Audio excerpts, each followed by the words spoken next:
All right, good afternoon, everyone, and welcome to the Center for New American Security, to a lunch discussion with Professor Joseph Nye to talk about his new book, The Future of Power.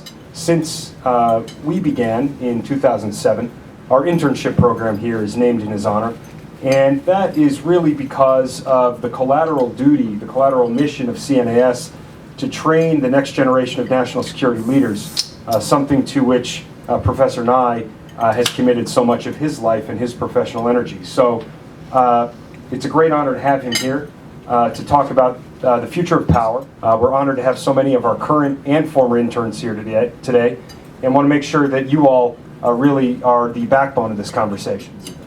Thank you very much, Nathan. It's a pleasure to be here back at CNAS and have a chance to share with you some thoughts. Let me tell you a couple of things about why I wrote this book and what I think it says to at least start the conversation.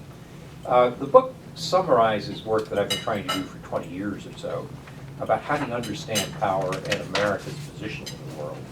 And it goes back to the book Bound to Lead, which was published in 1990, which was a period when Americans believed they were in decline, and in trying to answer why I didn't think the Americans were in decline, this is when I coined the term soft power. I looked at American military power and economic power, and I said, you know, but that's not all there is. There's also the ability to get others to do what you want because you attract and persuade them, besides coercing and paying them. And that, as Nate said, the term took off.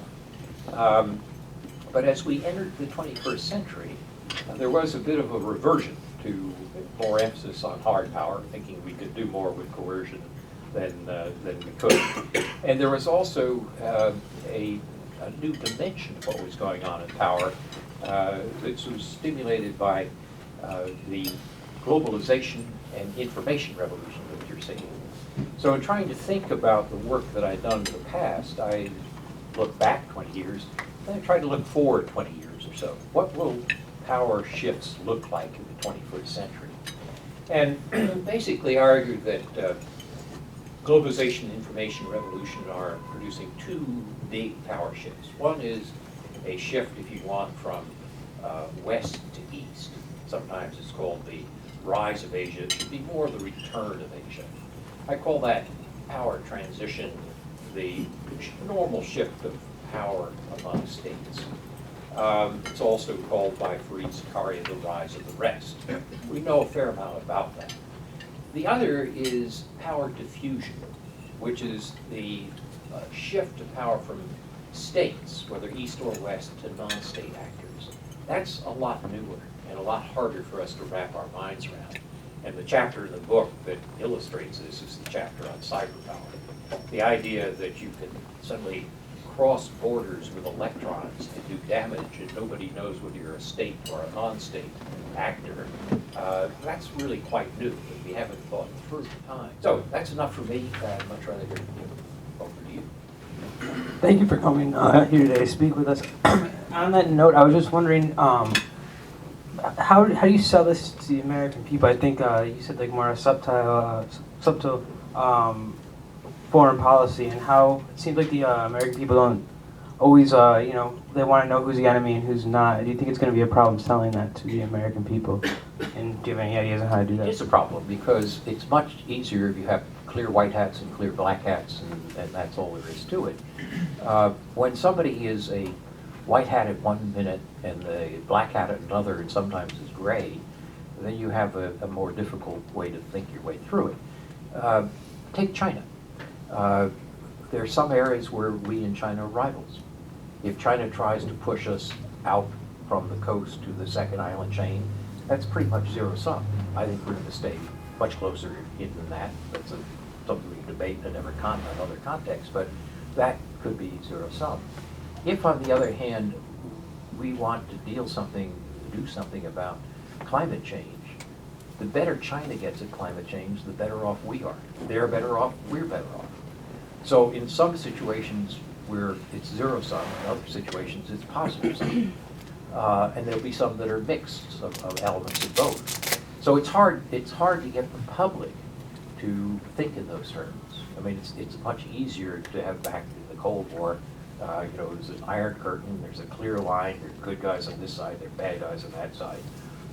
And the world in which you have the rise of the rest and a diffusion of power from state to non-state actors is going to become a much more complex world, which is going to require much more subtle strategies. And that's hard in our political culture for politicians to explain that. It's much easier to do the simple white hat, black hat. You spoke at length about the cyclical nature of American decline and how currently it's paired with a fear of a rising China. I think part of that implication, or one of the implications of that, is that China has not bought into our soft power. It remains authoritarian, does not share the democratic values that we hold. And there's been much debate about how China has embraced economic liberalization while refusing political liberalization.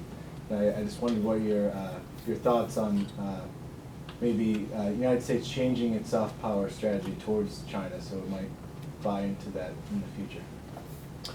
Well, I think the question of whether China's political system is going to work for the long term or not is an open question. Jokingly, we sometimes call it market Lenin. There's a willingness to use markets, but you want a Leninist communist party to control. That's the elite group. One of the big questions that China's going to have to face is, can you continue that? I mean, what are the problems of doing that as you get to higher levels of per capita income? If you look at the experiences in places like South Korea or Taiwan or elsewhere, after you get a certain level of per capita income, there's more of a demand for participation. And as there's more of a demand for participation, you have a problem of how do you adjust to that? How do you rule a middle class society? And China hasn't coped with that yet. But as they think about this, I don't expect them to become like American democracy. But I think there is an interest in ideas that are coming out, not just of America, but of Europe and elsewhere, as they try to think their way through this. So I don't think that it's our job to make the Chinese like us, in either sense of the word. To make them look like us or act like us. I think they're going to evolve in certain directions on their own. Stapleton Roy, a former American ambassador in China, pointed out 20 years ago that there are more Chinese free now than any time in Chinese history. That as China has pluralized, not democratized, pluralized, you no longer have to wear a Mao jacket. You can now travel abroad. There are lots of things you can do. You can go on the internet, even though there's a great firewall. There are ways to jump over the firewall. Chinese have more freedom than they had before. This is likely to continue. I don't think it's going to be a sudden change, but I think it's going to be a continuous change. And that means a lot of American ideas get through, a lot of other ideas get through, and the Chinese will recombine them in their own way. So nobody knows what the future of China will be, including Hu Jintao and Xi Jinping. But I think it's not going to look in 20 years the way it looks now. So please join me in thanking him for this afternoon.